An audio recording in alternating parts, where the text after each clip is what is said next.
The man who attacked Paul Pelosi last year has testified that it was right-wing conspiracies driven by Gamergate that resulted in his plot to break into the Pelosi's home and to prove corruption. You see, his plan was simple. He wanted to kidnap Nancy Pelosi, force her to confess to corruption on camera, and post it on the internet. And he said he wanted to send a message to members of Congress that there are consequences for corruption.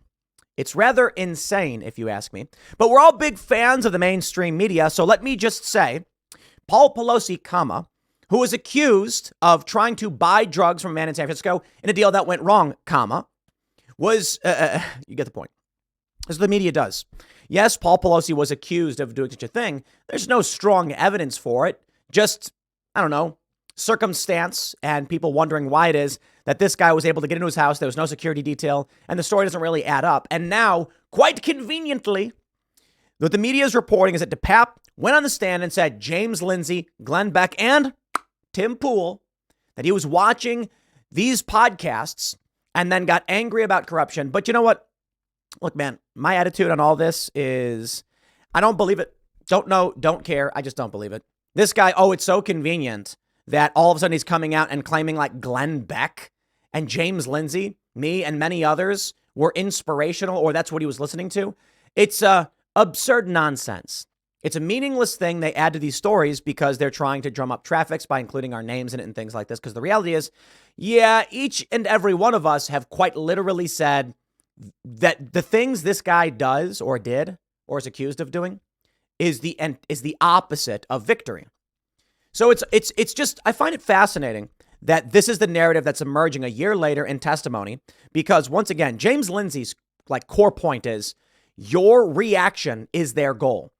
And so if you have a guy like him or me who are like, violence is the opposite of success, engaging in violent action is costing us, and the fact is we are winning, well, hold on. Why would someone who listens to these podcasts actually go out and do something like this?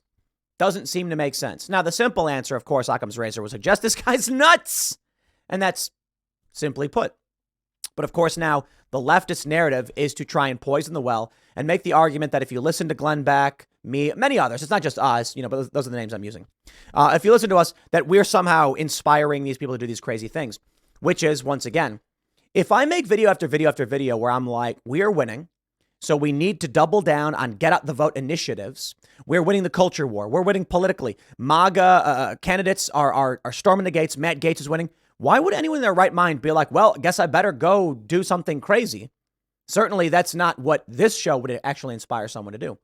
In the meantime, what do we actually have? Far left extremists in Atlanta with sharpened tools and weapons, gas masks, were, the police held a press conference about how residents were terrified of these far left extremists. But we don't get these major breaking stories about these press conferences. No, it's in fact this one guy. Which brings me to what Stephen Marsh said on the Culture War podcast when he said that there are more seditionists on the right than the left. And I said, what's your metric? He said, court cases. Okay, my friend. When the media is not picking up these stories, when we are not seeing charges commensurate with the offenses from the left, then sure, if that's your metric, it's one of the most naive things imaginable. And anyone who takes a critical lens to this is going to be like, wait, hold on. Glenn Beck? Look, I got to be honest. Glenn is like, no, with all due respect to Glenn, he's tepid. That's the best way I can put it. And I don't mean that disrespectfully. I mean, he is a very calm guy as he talks about these things. And the solution brought up by all of these podcasts, typically and overwhelmingly, is vote. Rather interesting. But here's what I want to do.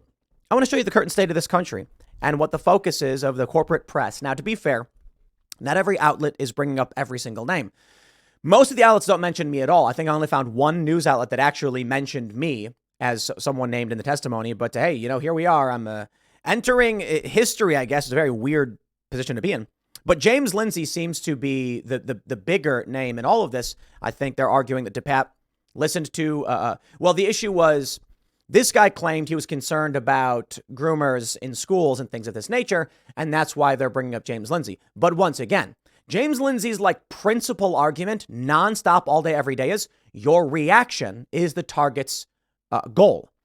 And if that's the case, I don't know who listens to James Lindsay and's like, they're trying to get me to act out so they can use it as propaganda to try and win back the culture war. I guess I'll help the left. Interesting.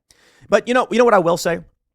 I will say to all of these, I get all these leftists are like, don't forget that, Tim Pool inspired this, that, or otherwise. I just don't care. I'll show you the quote from Media Matters about the Texas incident where the guy posted the clips from the show. I'm like, dude, you can try and play this game all day and night where you're like, crazy person, listen to Tim Pool. And I'm going to be like, and a lot of sane people listen to me too. Yeah, dude, when you have like 60 to 100 million downloads per month, a lot of people are listening to me. Are we going to go and complain about everybody in Canada or the UK who listens to me as well? I just quite literally don't care at all, because my message is clear. We're winning. We're winning the culture war. The Marvels is bombing. Bud Light's tanking. Everybody's making fun of Target. Sound of Freedom, Richmond north of Richmond, and Donald Trump storming the polls. Why would anyone in their right mind who listens to this show or any other people in a similar space be like, well, guess I have to go and give ammunition to the left? Sorry, I don't buy it. Here's the story, though. Man accused of attacking Paul Pelosi with a hammer testifies he was drawn to right-wing conspiracies by Gamergate. The 10-year-old boogeyman is back. The man accused of attacking former U.S. House Speaker Nancy Pelosi's husband with a hammer last year told jurors at his federal trial Tuesday how he went to the Pelosi's San Francisco home as part of a bigger plan to end corruption in the United States.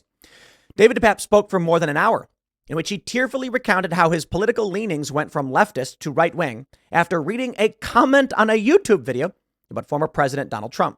He did not deny bludgeoning Paul Pelosi, saying he reacted after realizing his larger plan might be unraveling.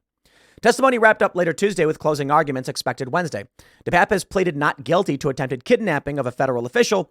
And really? They're arguing he's trying to kidnap Pelosi, but she wasn't there. An assault on an immediate family member. I say lock this guy up. I really don't care what the argument is. This guy should be locked up. His attorneys argue that he was not seeking to go after Nancy Pelosi because of her official duties as a member of Congress, and so the charges do not fit. I disagree. I mean, what? The guy testified he did. The attack happened October 28th, 2022, just days before the midterm. How convenient. I'm sorry, dude. Look, I'm not arguing there's a conspiracy. I'm just saying, like, there's no sane person who listens to any of our shows and is like, we're winning? Guess I better go and commit an act of violence literally before a midterm election? What?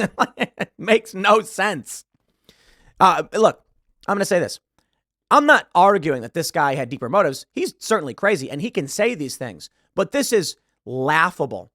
And so let this be the example to each and every one of you, right? The point is, don't do these things because we're winning, and by a lot. Now, of course, the left controls a lot of cultural institutions and they have a stronghold in certain offices in law enforcement. And for this reason, a lot of people on the right are like, no, we're not, we're losing. Stop. Like, dude, I'm sorry, man. Just because you don't own the entire battlefield, just because you may not own the majority of the battlefield, does not mean you're losing, okay? Here's the way I want to put it. Let's imagine a football field, okay?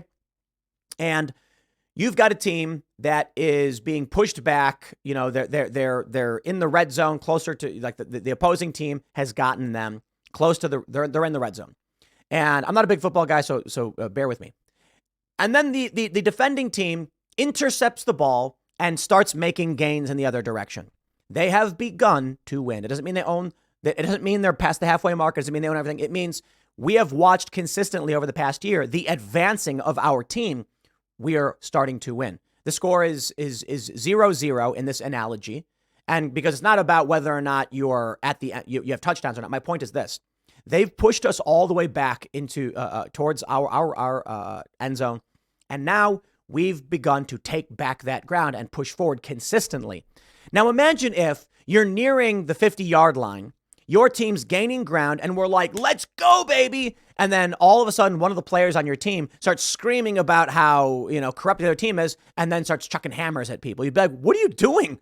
We're gaining. We're winning. Like, we're gaining back. What are you doing? That's why it doesn't make sense. But you know what? I can tell you what makes sense. People are insane. And for that reason, these narratives are nonsense. Like the reality is crazy people exist and they're going to do crazy things. I can show you all the evidence of the far left doing crazy things. And then I'll tell you what happens. The left is going to highlight stories like this and use it as justification, try and win political favor. The right is going to use many other stories for similar reasons. And the tribal war, the culture war will continue. That's just it. This guy's crazy. He should be locked up. But who he listened to doesn't really matter. It's the actions that he partakes in. When we look at Antifa engaging in extremist acts and terrorist acts, and then they're not charged, by the way, the media doesn't come out and be like, can you tell us who you were listening to online? It never seems to happen. But I'd be willing to bet you're going to get a lot of Hassan Piker, things like that, or the Young Turks, perhaps. They say DePape went to the Pelosi's home to talk to Pelosi about Russian involvement in the 2016 election, and that he planned to wear an inflatable unicorn costume and upload his interrogation of her online. Sounds like a sane man. Prosecutors say he had rope and zip ties. DePape testified that he was going to get Pelosi and other targets to admit to their corruption. And then he wanted Joe Biden to pardon them all. It's just easier giving them a pardon so we can move forward as a country. In testimony, he said, where's Nancy? He said, Paul said he was eventually able to call the police from his cell phone. When officers arrived, he was hit with a hammer. DePape said he felt really bad for Pelosi after hearing testimony about the damage to his skull. I mean, it's horrifying. He was never my target. Defense attorney Jody Linker told jurors last week that DePape believed he was taking action to stop government corruption, the erosion of freedom in the United States, and the abuse of children by politicians. He testified that he was first drawn to right-wing conspiracies after learning about Gamergate, an online harassment campaign against women in the video gaming community that took place about a decade ago. You know, what's really, really funny is how PBS still calls Gamergate that. The lightest, fairest interpretation is Gamergate was a scandal involving the gaming industry and the gaming community that resulted in widespread animosity. There's a lot more complicated issues related to it, but it was not a harassment campaign. That's just an obvious lie. But of course, this is what they do. They lie. A harassment campaign against women in the video game community. That's so funny. That took place a decade ago. He said he often played video games up to 6 hours a day while listening to political podcasts. Uh-oh. He heard about one of his targets, a University of Michigan professor, from conservative... Yes, conservative James Lindsay. Sure. Conservative commentator James Lindsay. I love this. James Lindsay, I'm pretty sure is a PhD professor, but I digress. The takeaway I got is that she wants to turn our schools into pedo factories. Oof, yikes. The professor testified that some of her writings have been misconstrued to fit a narrative against the gay movement. You see what they're doing here? Like, this whole thing is just quite literally propping. Like, I'm sorry, man. This is purely advantageous. What I think is a crazy guy did a crazy thing, and you've got ideologues in the cult that are like, let's drive the narrative as hard as we can. Because the media reporting should be like, guys, don't take anything he's saying seriously. He's nuts. But poison the well, poison the well. So he said he was going to break Nancy Pelosi's kneecaps. Insane. Here's a story from CBS News. This one actually references many others, including me and Glenn Beck. DePape said he mainly watched YouTube videos and listened to podcasts from the likes of Tim Pool, Glenn Beck, and conservative media outlets. He described his worldview as taking up a battle against a sinister cabal of government officials, celebrities, and pedos driving the country to ruin, echoing baseless QAnon diatribes. Well, I think it's funny because anybody who actually watches this show knows that Tim Pool is nothing more than a milquetoast fence sitter. But ladies and gentlemen, you may have seen the image I posted yesterday. I think this really exemplifies what the left cult is. I posted pictures from Target of what is known as Black Paraplegic Santa Claus. It is an ornament you can buy of a black Santa Claus who's in a wheelchair. And I said, WTF, I can't believe this is real. The response on the left has been to accuse me of being a Christian, which I'm not, and to claim that I'm so outraged by it. Outraged? I think it's hilarious. I want to order a whole bunch of them, but that's the point. It's a cult. You've got Pink, the singer, claiming that MAGA cultists are coming after her because she wants to give out banned books in Florida. The response from people who are not MAGA cultists, but anti-woke, are saying, we're talking about adult images. And she goes, prove it. And then people started sending her all these images of adult materials that are banned. And then she goes, the MAGA cultists are so mad. You see, this is the thing. These people are in a cult. That's just really it. When there is a disparate group of individuals that people call the far right or conservative. And that includes me, who's a traditional liberal and not a Christian conservative. And then there's conservatives and libertarians. One of my favorite moments is when Dave Smith, the libertarian comedian, was on Kennedy on Fox News. And someone said, you Trump supporters, blah, blah, blah. And he was like, I don't like Trump at all. But they're blind to this. So this is what we get. Anyone who counters the lies from these individuals, of course, is right wing. But the reason why I bring up the Target thing is that on Reddit, there's a bunch of posts that I find absolutely wonderful. And I found this because I was actually trying to find the thing on Target about, I wanted to buy some black paraplegic Santa Claus ornaments because I think they're hilarious. And I see these Reddit posts where they're like, whatever happened to love thy neighbor? These Christians, blah, blah, blah. And I'm like, you got all that from me saying, I can't believe this is real? What? I think it's hilarious. And I actually said, the free market shall provide. And if people want representation with a black paraplegic Santa Claus, I'm all for it. Let them buy it. My question is, does Target actually think there's a large enough demographic to buy this? The reality is, Target is actually selling this to white liberal women and not black paraplegic individuals. But my point is this. It's a cult. It really is. When they come out and they go, haha, Tim Pool's a Christian who is so angry. They live in this world where anyone outside of their bubble must conform to what they think is actually happening instead of actually asking or trying to understand why someone would post a thing. It is uniform thinking. And then you end up with stories like this. So conservative media outlets. But my friends, this video would not be complete unless I point out the left as well. I certainly think it's important that the likes of anybody involved in media try to be responsible and I'll tell you why. And what I mean by this. It is imperative that we stress nonviolence. I've defended these environmental protesters, nonviolent civil disobedience, for this reason. We want this kind of pressure release valve where people feel they can impact the system in such a way without resorting to violence. And violence is not the answer, especially when you're winning. So please spare me. But I want to show you this one. Media Matters published this in May. Tim Pool on the Allen, Texas shooter posting about his show. I think it's funny and I really just don't care. It means nothing to me. It's just funny. That's right. So what they tried claiming is that this crazy guy was a fan of the show, which he wasn't. And then we had that woman, that leftist woman on Culture War, who also said, why did you inspire this guy? Which is another lie. And this is the game they play. And I really just don't care. I said, to me, FU money is like a couple grand. What does that mean? Yo, if I got enough money to live in a van down by the river, I'm going to say whatever I feel like saying. And it's just this.